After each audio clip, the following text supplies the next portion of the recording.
$100 salkam $1000 и hali ham profitda. Bozor do'st ham emas, dushman ham emas. U o'zining qonunlari bo'yicha harakatlanishda davom etadi. Assalomu alaykum hurmatli treyderlar. Franklin Capitalda asoschisiman va sherigim Isroil Abdurahmonov. Hozir ertalab Serberdi kanaliga Franklin Capitalga kirsanglar, xudo xolasa bozor shu joydan pastga qarab harakat qilib berdi. Hozir nima sababdanligini bitta tekshirib sabablarini ko'rsatib chiqamiz. Ha? Da. Qaranglar, akalar, misol uchun bizada o'zi bor edi, nima bor edi bizada? O'zingizlar ko'rasizlar, to'shlar mana maksimal narx bor edi, bo'ldi. Maksimal narx обновление bo'lmayapti.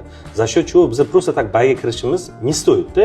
Endi sizlar bilan o'zingizlar bilan bitta ko'ramiz. Xo'p, mana maksimal narx oladigan bo'lsa nima bo'ladi? Yondashda misol uchun oddiy struktura singanda keldi, nima bo'lyapti? O'zini yana sindirdi. Все хорошо, biza именно mana 19 narxlardan уже kirdikda nima bo'lyapti? Явно oqyapti.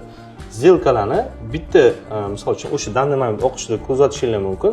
И balans qaranglar. Misol uchun mana shu kanalga hammasi полностью tashlangan. Balans unaqa katta emas. No, zona tinig'ida все хорошо ishlab berdi.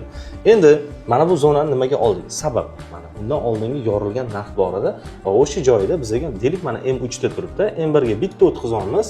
M1 ga bitta o'tkazamiz. Agar hozir danni moment mana kanalga o'tasizlar, o'zingizlar ko'rasizlar. Bo'ldi, mana shu yerdan agar qaytib chiqsa, все, men хорошо, men bay kiraman. Qayoqqacha? Minimum mana shu yoqqacha yoki ikkinchi tepa ham shet bo'ladi. Tak, bizada Telegramda полностью прямой efir ketyapti. Ko'rvasangiz bo'ladi.